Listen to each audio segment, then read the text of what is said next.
Assalamualaikum warahmatullahi wabarakatuh. Semua ulama bahwa Quran itu bisa mensyafaati, ya, masyhur sekali bahwa Quran itu bisa apa? Mensyafaati. Bahkan syafaatnya Quran itu bedanya dengan syafaatnya Nabi adalah syafaatul Quran ini menghalau atau menghadang orang biar gak sampai kena azab. Tapi kalau syafaatnya selain Quran itu yang sudah kena azab diambil dari azab itu. Nah, dalu niki kula kepengin matur teng jenengan sedanten karena niki lami sekali saya kaji bahwa malaikat, nggih malaikat sinten mawon itu juga kena konstitusi aturan fikih. Jadi kalau kita sebagai manusia wajib menghormati orang hafal Quran, nggak boleh nyadui wong hafal Quran, nggak boleh ngidoni wong hafal Quran, maka malaikat juga kena aturan yang sama.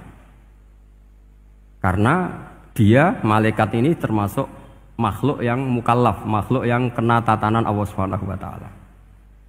Sehingga Rasulullah SAW dawuh surat Tabarok disebut Al-Munjiyah, Al-Waqiyah, surat yang bisa menyelamatkan yang hafal dari siksa kubur. Pokoknya singkat cerita, ada orang itu fasik, mungkin ya layak disiksa. Pas sampai disiksa malaikat, surat Tabarok muncul menjelma sebagai seseorang. Kalau kamu menyiksa orang ini berarti nyiksa saya. Terus kata malaikat, anti min kalamillah, ya, rujuknya memang perempuan karena surah itu dari muannas karena ada taknya. Anti min kalamillah, kamu ini termasuk kalamullah. Wa ana akrahu musa'ataki, tentu aku gak berani menyiksa kamu. Ya, terus berdebat kata malaikat, ini orang nggak bener, ini orang fasik, saya harus mukuli dia. Kata surat Tabarok, sak fasik-fasiknya aku itu neng hati ini, kena nyiksa dekne nyiksa aku. Wahnya debat karena nggak ada mahkamah konstitusi. Terus walhasil terus malaikat bilang gini, ya sudah kita lapor kepada Allah Subhanahu wa taala.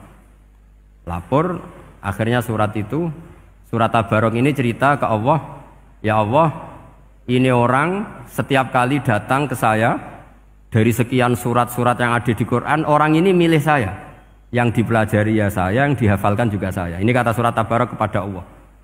Jika orang ini hafal saya tidak ngefek ke dia untuk tidak disiksa, maka mendingan saya tidak termasuk kitabika, saya tidak termasuk Quran saja. Wong jadi Quran orang iso nyafaati. Terus kata Allah, lho kowe kok emosi, kata Allah. Ya harus emosi dong Gusti. Masa sudah di Quran kok gak iso nyafaati sing ngapal. Terus kata Allah, wis pek aman. Makanya terus banyak orang ngapalkan surat Tabarok. Ya ini sekaligus ijazah nih. Untuk meradam kemarahan malaikat niku apal surat Tabarok. Syukur-syukur apal 114 surat. Oh niku malaikat sinten mawon pun kena. Cukup apal Tabarok. Sehingga adatnya orang-orang Jawa selain hafal Yasin itu hafal Tabarok. Nah, saya itu lama sekali mempelajari bab ini. Ternyata di antara pokoknya itu satu, karena malaikat itu kena aturan fikih. Nggih imut nggih, malaikat itu juga kena aturan fikih. Jika orang hafal Quran itu haram disadui, kita haram menghinakan, maka malaikat juga kena aturan tidak boleh menghinakan orang yang hafal Quran. Dan alhamdulillah di banyak syurahul hadis hafal Quran itu maknanya tidak harus hafal semuanya. Orang boleh hanya hafal Tabarok, boleh hanya hafal Waqiah. Itu kalau kamu hafal betul, surat ini juga bisa berdiri sendiri mensyafaati Anda. Kayak ini surat Tabarok, beliau matur kepada Allah Subhanahu wa taala. Redaksinya gini, inna fulanan amida ilayya min baini kitabika fata'allamani wa ta'alani. Jadi dari sekian surat yang ada di Quran, orang ini selalu milih saya, ya Allah. Jadi gampangannya surat Tabarok, wong saya diprioritaskan orang ini, kok saya dingin-dingin saja ketika mau jenengan siksa, ini enggak fair. Apa gunanya saya sebagai kalamullah, sebagai kalamuka, ya Allah, kemudian enggak ngefek kepada orang ini. Akhirnya walhasil sama Allah surat Tabarok diberi hak syafaat. Makanya akhirnya semua ulama ijma yang bisa mensyafaati itu adalah satu Quran, dua Rasulullah SAW, ketiga orang-orang soleh dan seterusnya. Tapi yang penting dari ngaji ini adalah bahwa malaikat itu kena konstitusi. Makanya saya punya ijazah untuk jenengan. Malaikat itu bisa diteror, sampean tenang saja. Malaikat itu bisa diteror, bisa dibully. Masyhur itu di cerita Nurul Dzolam, karangannya Syekh Nawawi. Sayyidina Ali yang mbahnya Habib Ali ini, Sayyidina Ali bin Abi Thalib. Ya jadi Rasulullah kita tahu punya menantu yang top alim alamah namanya Sayyidina Ali. Sayyidina Ali ku yang menuso. Jadi dekne ku iseng kepengen roh Umar ku wedi. Mergo mangkel. Wong kok ning donya anggere wong tau disentak iku kepengen roh Umar disentak. Wong sak urip-uripe nyentak wong. Walhasil Sayyidina Ali ketika Umar wafat, beliau berdoa, ya Allah saya beri kasef supaya ngerti Umar sing mletene ngono anggere wong disentaki wani gak nyentak mungkar nakir. Mau itu tok tujuannya. Nah, karena Sayyidina Ali itu orang yang luar biasa, walhasil dituruti mbek pangeran kasef. Wasef melihat mungkar nakir datang itu matanya kalkidril ghali kayak apa panci yang menganga. Oh seru. Umar baru bangun dari kubur. Sayyidina Ali sebenarnya ingin melihat kalahnya Umar sebetulnya, niatnya itu ingin melihat kalahnya Umar. Ternyata Umar tersinggung, langsung berdiri. Hei malaikat, kamu itu harus punya akhlak. Kamu tahu saya siapa? Saya ini temannya kekasihnya Allah. Yang diandalkan temannya bukan dia. Jadi bolehlah neror malaikat itu boleh. Kamu tahu saya ini siapa? Saya ini temannya kekasihnya Tuhan, kekasihnya Allah. Ya ke sapa? Kancane Nabi Muhammad. Itu panik mungkar nakir. Panik terus matur Allah, ya Allah ini ada orang yang saya teror malah saya diteror. Siapa dia? Umar, temannya kekasihmu. Kata Allah, yo kowe iku yo sing di akhlak sithik mosok ambek kancane Nabi gitu. Semenjak itu terus sopan jawab mungkar nakir. Tapi Sayyidina Ali gagal ngelihat Umar kalah. Padahal cita-citanya kepengin Umar sekali-kali kalah. Jadi ada sekian cara untuk apa ya, kalau dibahasakan untuk meredam malaikat. Masyhur ada ulama alim alamah pekerjaannya mengajar tauhid. Ngajar tauhid lah, mungkin tauhid primbon sampai tauhid apa. Ketika meninggal sama malaikat masih ditanya marbuka manabiuka dan seterusnya. Imam Malik datang, "Hei malaikat, ini guru tauhid, saurip-uripe mulang tauhid. Kowe ora tau mulang kok takok sing tukang mulang. Sing sopan." Ya sudah enggak usah tanya. Jadi cerita seperti ini mungkin orang lain boleh nggak percaya, tapi itu mudawwan, dibukukan di beberapa kitab, dan saya percaya itu karena secara umum kaidahnya adalah ala inna auliya Allahi la khaufun alaihim wa lahum yahzan. Tetap lahumul busyra fil hayatid dunya fil akhirah. Artinya kalau wali itu ngalami ketakutan ketemu mungkar nakir, berarti dia tidak punya busyra fil akhirah. Padahal para wali ini dijamin punya busyra, mendapatkan gembira di dunia, juga mendapatkan gembira di akhirat. Artinya kalau para wali ngalami ditanya mungkar nakir terus takut, apa mana mbok bayangno kepuyah-puyah, wah itu lahumul busyra. Jadi ini, makanya zaman nanti kalau ditanya mungkar nakir, marbuka, saya guru tauhid. Ngajar di Qudsiyah kelas 6. Wah, harus jelas. Saya kalau ditanya juga gitu, saya guru Minhajul Abidin, ngajar di Habib Ali. Minhajul Thalibin, harus jelas. Kalau Pak Najib lebih gampang, ketua menoro. Lebih gampang lagi. Enggak apa-apa. Kalau karena malaikat itu ternyata mukallaf. Mukallaf itu kena aturan hukum. Enggak boleh dia selonang-selonong. Kena aturan hukum. Makanya fa innallaha ta'ala la yu'adzibu qalban wa al-Qur'an. Allah tidak akan menyiksa hati yang ada di Quran. Kalau orang hafal Quran sampai mati, artinya dia membawa Quran. Dan artinya apa? Malaikat kena aturan tidak boleh melecehkan orang yang membawa Al-Quran. Jika surat Tabarak nggak terima, ini orang ini hafal saya. Kalau kamu mukulin dia kena saya. Tapi ini orang fasik. Tapi saya di situ. Kalau mukuli dia kena saya. Akhirnya kompromi terus konsultasi bi Allah. Akhirnya dibenarkan surat Tabarak.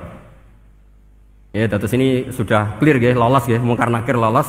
Baru kayak surat Nabi Tabarak. Mungkin-mungkin buatan dites malih, nak dites malih ndredeg keliru ribet. Tapi saya percaya itu ya. Saya tidak bisa membayangkan ya. Ketika Quran disifati Rasulullah SAW bahwa Quran itu syafa', memberi syafaat, kemudian itu tidak ngefek. Saya itu keberatan sekali. Begitu juga apalagi ya, misalnya Rasulullah disifati aqrabin nas, ahabbin nas ilallah, kemudian tidak ngefek bisa memberi syafaat. Itu tidak fair. Pasti orang-orang dekatnya Allah ini bisa memberi apa? Syafaat. Karena status kedekatannya Rasulullah SAW diantaranya adalah hak memberi apa? Syafaat. Karena malaikat yang semuanya itu kena konstitusi. Saya punya kitab Syarahnya Bukhari banyak saya punya. Itu diantaranya riwayat dari Ahlul Bait dari Sayyid Ali Zainal Abidin Anil Husain an abihi an Rasulillah sallallahu alaihi wasallam. Itu riwayatnya adalah ketika nanti di mahsyar itu ya tidak usah kamu bayangkan ya karena ini bila kaifin walan hisorin. Itu Nabi diantara Jibril dan Allah. Kemudian tentu yang akan masuk surga itu orang-orang yang sudah jelas surganya kayak para nabi, para wali, para habaib, para orang-orang pilihan itu jelas surganya. Tapi apa yang terjadi? Allah itu ya tentu Allah zat yang maha tahu, sudah sangat tahu. Itu nabi usulnya itu hanya satu. Ai Rabbi. Saya masih hafal teksnya. Memang tak hafalkan karena ini tak mau tak pakai senjata untuk ketemu para malaikat. Bukan ya Rabbi, kalimatnya ai Rabbi. Ai Rabbi ibaduka abaduka fi atrofil ardi. Lho Gusti yang nyembah jenengan bukan hanya orang Kudus tok, bukan orang Menara tok, bukan madrasah-madrasah elit tok, bukan sekolah-sekolah Anggulun tok. Banyak orang yang di tengah hutan juga nyembah jenengan, banyak orang yang kerja di Korea juga nyembah jenengan, banyak orang dengan segala kemiskinannya juga nyembah jenengan. Tidak hanya orang-orang mainstream ini yang nyembah jenengan. Akhirnya Allah ini terus nyari orang-orang yang enggak jelas alamatnya, enggak jelas statusnya. Tapi di hatinya hanya masih nyembah Allah Subhanahu wa taala. Ini termasuk berkah dari rahmatnya Rasulullah sallallahu alaihi wasallam. Jadi nanti yang jelas ya tentu akan dapat surga karena posisinya jelas. Yang enggak jelas diusulkan sama Rasulullah, ai Rabbi ibaduka abaduka fi atrofil ardi. Itu luar biasa. Saya pernah ke Korea itu haru karena di sana ya ada yasinan, ada dibaan. Padahal kerja di negara ateis. Itu kalau mereka sholat, itu nyuri-nyuri waktu makan sholatnya itu di kamar mandi. Ya jangan bayangkan kamar mandinya kayak di sini yang sempit juga. Kamar mandi di kota-kota itu kan mungkin lebih bagus dibanding kamar tidur jenengan. Kayak di hotel-hotel itu kan kalau santri so ngantuk. Saking mewahnya, jadi bisa kadang ada yang tanya, mosok Gus kamar mandi nek gue sholat mau cuwilik. Iwak kamar mandimu ini kamar mandi. Ya sering do tanya saya itu sholatnya sah apa enggak? Sah, semuanya gitu tak jawab sah terus. Dan itu yang nanti diusulkan Rasulullah Shallallahu Alaihi Wasallam, ai Rabbi ibaduka abaduka fi atrofil ardi. Di luar orang-orang yang mainstream itu ya Allah, banyak orang yang menyembah jenengan.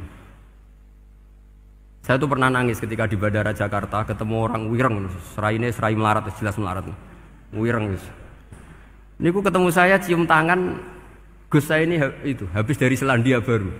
Kerjanya dia itu ikut mancing gitu, mancing ikan tuna ya, di Selandia. Kalau saya di tengah laut itu sampai 2 bulan. Hiburan saya itu hanya ngaji jenengan lewat YouTube.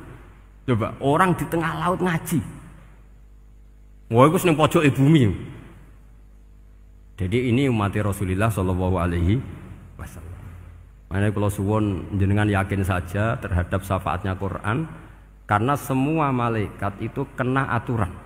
Di antara aturannya adalah tidak boleh menyiksa orang yang di hatinya ada Al-Quran. Fa innallaha ta'ala la yu'adzibu qalban wa al-Qur'ana. Karena Allah tidak akan menyiksa hati yang ada di Quran, yang ada Qurannya.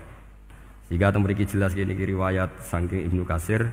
Supaya kula percaya, apalagi ini didhawuhkan Rasulullah Shallallahu Alaihi Wasallam bahwa surat Tabarok adalah disebut munjiyah. Penyelamat juga disebut wakiyah, penjaga. Lalu biasanya orang-orang yang enggak percaya syafaat itu pertanyaannya adalah kan manusia itu wa alaisa lil insani ila masa'a, manusia itu hanya bisa membawa bekal apa yang pernah dilakukan. Itu dijawab oleh ulama-ulama kita ahli sunnah wal jamaah. Entah perlu ditambah anahdiah apa enggak tahu saya. Saya ini kata orang banyak termasuk pengurus PBNU, tapi saya itu tetap nggak pati srek. Kalau ahli sunnah saja, tidak usah ditambahi an-nahdiyah. Karena nanti malah tidak global ini ahli sunnah kok lokal ini jadi ribet. Ya tapi kalau kita di Indonesia ya ditambahi an-nahdiyah tidak apa-apa. Karena mau tidak mau memang apa ya? Dalam hal ikramus sahabah mungkin kita dengan Wahabi itu sama-sama ikramus sahabah. Tapi dalam hal percaya wasilah kita ini ada miripnya dengan Syiah karena Syiah percaya wasilah, NU percaya wasilah. Tapi dalam bab ikramu kulli sahabah beda kita dengan Syiah. Fa innas Siyin itu ada sahabat yang dihormati, ada yang enggak. Akhirnya terus kita karena itu terus bikin ahli sunnah An-Nahdiyah, karena Wahabi itu ya ahli sunnah tapi enggak percaya apa? Wasilah. Ya katanya gitu, kata para pakar-pakar. Saya sendiri hanya nirukan, saya enggak punya kepentingan untuk menganalisis itu enggak. Karena pertanyaan di kuburan itu ya gampang, nanti marbuka, manabiuka itu gampang lah. Tapi ada KNU juga, ada nanti Gus pertanyaannya, wa ma jamiyatuka. Waduh ribet itu, lama-lama wa ma hizbuka, partai kamu apa? Ribet kan kalau semua orang kreasi nambahin malah ribet kan. Tapi lewat ngaji ini saya pastikan bahwa apa? Surat Tabarok itu luar biasa. Terus saya teruskan. Wa qad rawat Tabrani wal Hafidz Ad-Diya al-Muqaddasi min tariqi Salam bin Sadruse qala Rasulullah sallallahu alaihi wasallam suratun fil Qur'ani khosomat an sahibiha hatta adkhalathul jannah. Jadi ada surat di Quran yang mati-matian membela yang hafal sampai surat itu memasukkan orang itu ke surga, yaitu tabarakalladzi biyadihil mulk. Ini yang An Ibnu Abbas yang qala daraba ba'du ashabin Nabi sallallahu alaihi wasallam khiba'u ala qabrin wa wala yahsibu annahu qabrun.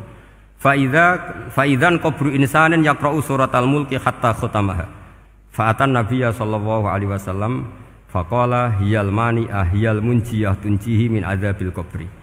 Jadi ada sahabatnya Nabi karena kemalaman dia bikin tenda di kuburan. Dia enggak ngira kalau itu kuburan. Ternyata di situ ada orang Sohibul Qabri ini baca surat Tabarok.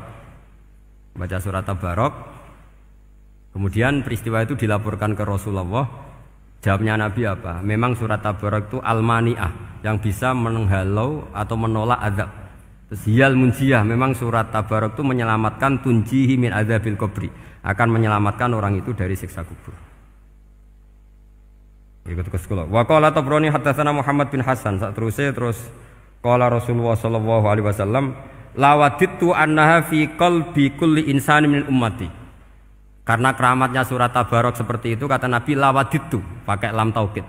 Yakti seneng ingsun annaha di surah yaitu Tabarok fi qalbi kulli insani min ummati. Karena keramatnya surat Tabarok seperti itu, saya suka kalau semua umat saya itu hafal itu. Nah, alhamdulillah barokahnya didikan para kiai, para guru, hampir semua kita ini hafal surat Tabarok. Daripada yang kampanye harus hafal Quran semua, ya sudahlah, ini al-maisur la yasqutubil ma'sur atau ma la yudraku kulluh la yudraku kulluh. Jadi saya itu punya santri orang Sulawesi. Itu dulu guru gitar. Santri di Jogja, dia dulu sekolah kesenian di Jogja terus jadi guru gitar. Saya ini kan kiai fikih. Saya mazhabnya sama dengan Pak Najib, termasuk ngaramkan gitar saya ini. Mau tak haramkan kok ora gelem ngaji malah ribet, tak halal ngomong gitar kok tak halal. Semeneng ae. Semeneng ae. Saya niru Mbah Mun, nek ono jawabane semeneng gak. Ya takok kadang, Gus, main gitar hukumnya piye? Kurang pegawean tak jawab. Halal tak haram, Gus? Kurang pegawean sejelas. Halal haram takok ribet. Tapi yang unik dari itu apa? Tiap tahun Beb itu datang ke saya setor surat Tabarok. Kadang ya setor 5 ayat, 20 ayat, sampai khatam. Naik pesawat dari Sulawesi. Gara-gara ngaji saya, sudahlah Gus, sementing aman. Jadi, aku ning donya wis main gitar, saya enakku, nak gak apal Tabarok bahaya. Gitu. Dia ngapalkan, apal betul. Sekarang kemarin setornya khatam.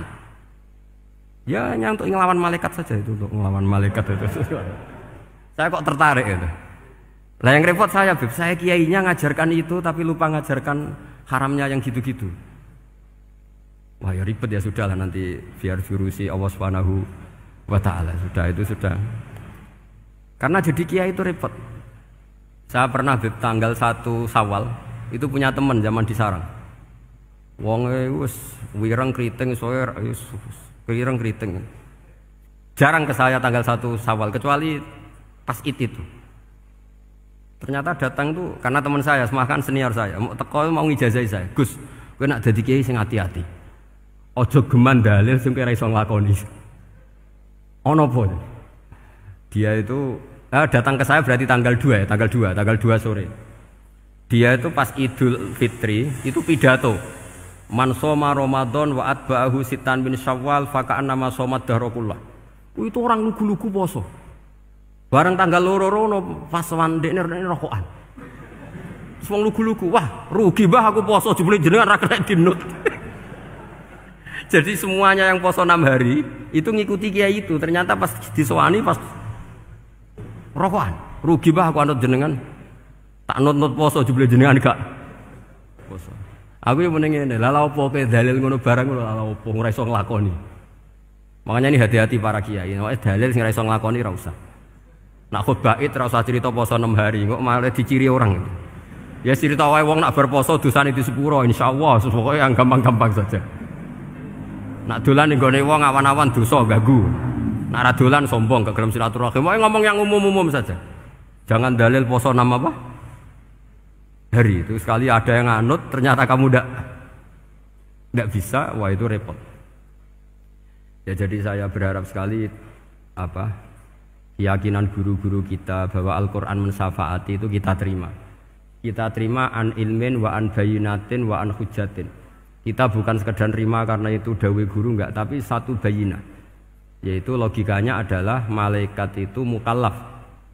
Mukallaf itu kena aturan hukum. Jika manusia kena aturan hukum harus menghormati orang hafal Quran, maka malaikat juga kena aturan yang sama, yaitu harus menghormati yang hafal Quran. Jadi boleh kamu nanti ketemu malaikat mungkar nakir, sertifikat Iqra khatam, qiraati khatam. Syahadah saya hafid terbaik. Ya supaya dia enggak sembarangan nyiksa kita. Wah aku yakin mesti gak wani, yakin. Jajal sebenarnya. Tapi sampean matur, ojo tes tapi. Karena sekali dites bulet tuh ini. Ya jadi ini jelas ya, dawuh Nabi ketika cerita keramatnya surat Tabarok, dawuh Nabi lawaditu annaha fi qalbi kulli insanin min ummati. Wa qad rawa hadzal hadits Abd bin Humaid fi musnadihi bi absato min hadza. Faqala ada yang cerita lebih detail di riwayat itu fa innaha al-munjiyah wal mujadilah tujadilu autokhosimu yaumal qiyamah inda rabbiha liqairiha. Nah ini lebih gampang lagi. Surat Tabarok itu mati-matian bela yang baca. Semoga riwayat ini yang benar, bukan li hafidhiha tapi liqairiha. Sama milih riwayat yang hafal apa yang baca? Baca apa hafal? Baca apa hafal? Korupsi kabeh. Jadi ada riwayat itu tujadilu autu khosimu yaumal qiyamah inda rabbiha liqari'iha. Bagi yang baca, tidak harus hafal. Wa tatlubulahu ayun jiyahu min adzabin nar wa yunjiya biha utawayan sahibaha min adzabil qabri. Jadi surat ini akan mati-matian bela yang membaca. Tadi kan riwayatnya hafal, jadi saya terjemah hafal terus. Akhir-akhir kok ada diskon cukup baca ya ini tak ganti karena ini demi jenengan tak cari riwayat paling gampang. Sebetulnya ini enggak etis, kayak ilmu pesanan. Ya, tapi ya sudah, memang ada riwayat apa? Liqariha. Akhirnya Nabi ya lagi-lagi menutup dawe lawaditu annaha fi qalbi kulli insani min ummati. Saya suka lawaditu itu pakai lam li taukid itu. Lawaditu annaha fi qalbi kulli insani min ummati. Tapi saya suka sekali kalau itu ada di hati semua umatku. Artinya gini, dari sekian riwayat sebetulnya itu kuat riwayat yang hafal. Karena Nabi selalu menutup dengan ngendikan saya suka kalau itu ada di hati, selalu ada di hati. Itu artinya hafal apa baca? Yo menengai sampe pucat kandhani kok angel teman. Hafal apa baca? Lawaditu annaha fi qalbi kulli insani min ummati. Itu hafal apa baca? Hafal. Ya berarti hafal. Ini yang hafal Tabarok berapa? Semua ya? Hafal semua? Aman berarti, no? Jadi kalau niku gak ada kitab banyak tentang usul fikih. Sebetulnya kepentingan saya itu bukan masalah usul fikihnya, tapi kepentingan bahwa konstitusi ilmu, saya ulang lagi apa? Konstitusi ilmu yang difahami ulama ummati Rasulullah sallallahu alaihi wasallam itu ternyata fa innahu ta'ala bahabihim al malaikah. Allah itu bangga sekali dengan para malaikat. Makanya kamu harus ngaji usul fikih, ngaji apa saja. Karena malaikat itu tidak bisa mikir kayak jenengan, yang bisa mikir itu jenengan. Sehingga ketika presentasi cara bahasa sekarang, termasuk keramatnya Imam Amudi, itu ada cerita ini ada di Nailul Ma'mul kalangannya Syekh Mahfud At-Turmusi. Imam Amudi itu ulama top, tapi dia ngajarnya itu matematika. Jadi ulama nggak ngajar tauhid, nggak ngajar tarikh, nggak ngajar pesolatan, tapi ngajar matematika. Akhirnya, tapi di hatinya ini, makanya ulama itu punya bisirri asrorihim al-fatihah itu ya di sini. Di hatinya itu menurut dia, ilmu paling efektif untuk menjelaskan logika tauhid itu ya matematika. Singkat cerita, ketika ketemu para malaikat, ngendikannya Allah, ya Amudi, kenapa kamu sering belajar matematika? Li tauhidika ya Rabbi, supaya saya mentauhidkan engkau. Ajari para malaikat. Jadi malaikat dipanggil semua sama Allah. Hei waya malaikat, hei para malaikatku, dengarkan kajian Imam Amudi. Dengarin semua. Dia nerangkan di bor hanya sedikit. Nisbatus naini wa arba'atin wa khamsin sampai terus ilal wahid, semuanya nisbatul far'i ilal asli. Wes aku gawe angka cek 1 juta cek 1 miliar, tetep awalnya iku siji. Mbok donya jumlahe cek alam galaksi cek planet wes santek, tetep asal usule siji. Kabeh iku pengembangan nisbatul far'i ilal asli. Liyane zat sing wahid iku kabeh far'un, cabang mintil kal wahdah. Malaikat manduk-manduk kabeh ya, kabeh iku kok Allah. Jadi angka sebanyak apapun itu ya nisbatul far'i ilal asli. Jadi 2 ya enggak asli, yang asli 1. 5 ya sama, 1 miliar ya sama, 1 triliun semua. Berapapun jumlahnya bilangan, semuanya adalah far'un minal wahid. Terus kata Allah, "Oh iki lho ulama aku pinter tenan nerangno tauhid." Nah, malaikat kan monoton. Pokoknya wiridan sudah gitu dok. Akhirnya padahal malaikat ini pernah nggak terima ketika ulama itu masuk surga duluan, karena kan wiridani lama malaikat. Tapi ternyata apa? Kata Allah, kowe wiridan terus wajar gak di nafsu. Manusa tak kei nafsu jek eling aku. Akal terbaiknya dipakai untuk saya, kata Allah, yaitu untuk litauhidi, untuk mentauhidkan saya. Itu imam siapa? Amudi. Jadi dia. Terus saya punya kitab, pernah ngaji sama Mbah Mun, namanya kitab Al-Husunul Hamidiyah. Itu ada ulama, itu ahli gambar. Gambar ya gambar. Kitabnya itu bergambar. Yo kadang gambar wet, kadang gambar wedhus, pokoknya kitabnya gambar. Tapi wong keramat.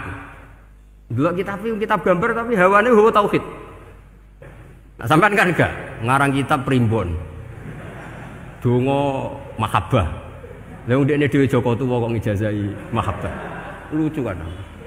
Ana kiai fakir jal ijazah jal rezeki yo ngijazahi padahal ndekne dhewe. Oke, sing repot meneh. Wong ndekne dhewe ra cerdas ngijazahi ilmu laduni. Ribet. Wong ndekne dhewe ra cerdas ngijazahi ilmu napa? Ternyata di akhir kitab itu dijelaskan gini. Fa inna hadhihi suwara, semua gambar ini awaluha min nuqtah wahidah. Awalnya adalah dari 1 titik.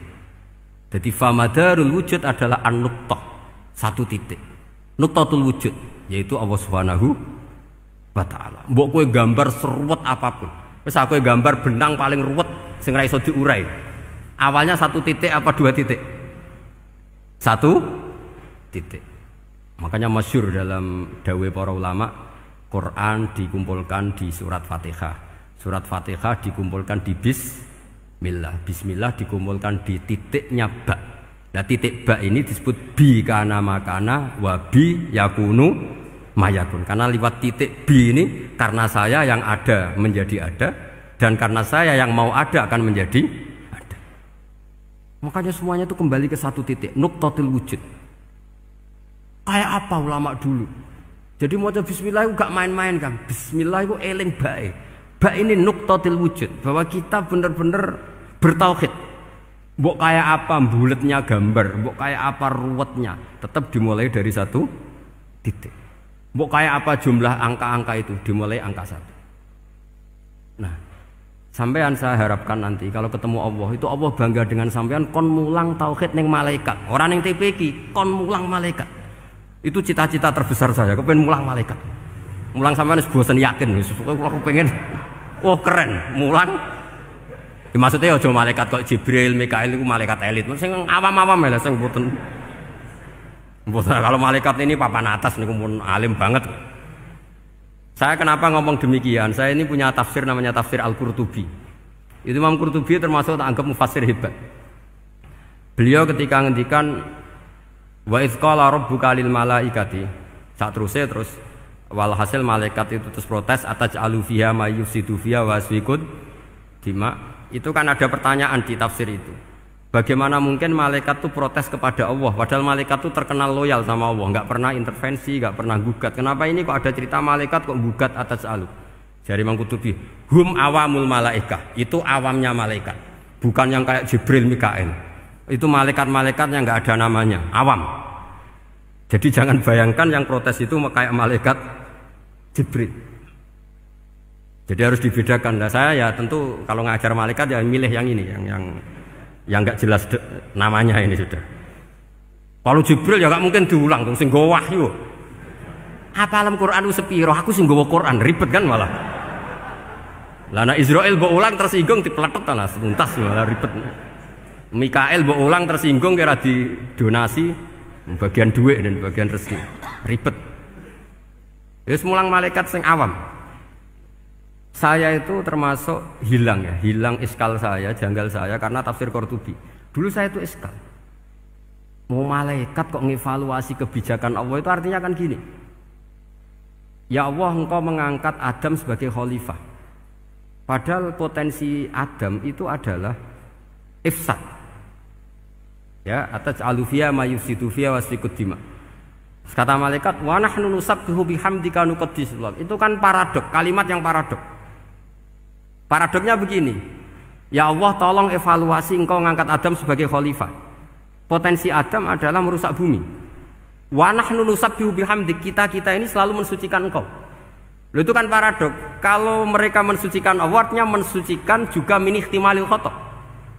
Mensucikan bahwa Allah itu tidak mungkin salah. Lah ini bilang mensucikan kok. Saya mensucikan engkau Gusti, tapi kok dalam hal ini kok kayak jenengan itu salah gitu. Wong karwan Adam kok mbok angkat. Makanya Allah duka. Wong kowe ku jare maca tasbih kok ngevaluasi. Ya kan maknanya mentasbihkan Allah apa? Mensucikan dari semua kesalahan, kekurangan. Nah, ini bilang baca tasbih kok nganggep Allah itu perlu dievaluasi kebijakannya. Tolong pikir ulang Gusti. Mungkin jenengan kurang detail kan kayak gitu. Akhirnya Allah tersinggung. Masyhur itu di tafsir-tafsir. Meskipun tafsir itu sebagian Israiliyat, yang keterusan itu rodok Israiliyat, tapi cara kula rodok setuju, Israiliyat sing rodok-rodok gitu. Itu kan masyhur itu akhirnya. Lah apa alasannya Adam kok salah? Bani Adam tentu akhirnya Adam ini kemudian terganti ke Bani Adam. Dan itu jadi perdebatan ahli tafsir. Apakah domir itu harus kembali ke asal? Apa boleh ke pengembangannya? Misalnya Adam itu kan di situ disebut ataj'alu fiha may yufsidu fiha wa yasfikud dima. Padahal Adam yang nabi ini enggak pernah yusfikud dima. Enggak pernah yufsid fil ardi, juga enggak pernah wa yasfikud dima. Ya, saya ulang lagi, Adam yang nabi itu kan enggak pernah ngalami ataj'alu fiha may yufsidu fiha wa yasfikud dima. Berarti Adam ini nanti yang nakal, yang sampai senang pertemuan darah itu Adamnya apa anaknya? Anaknya kan?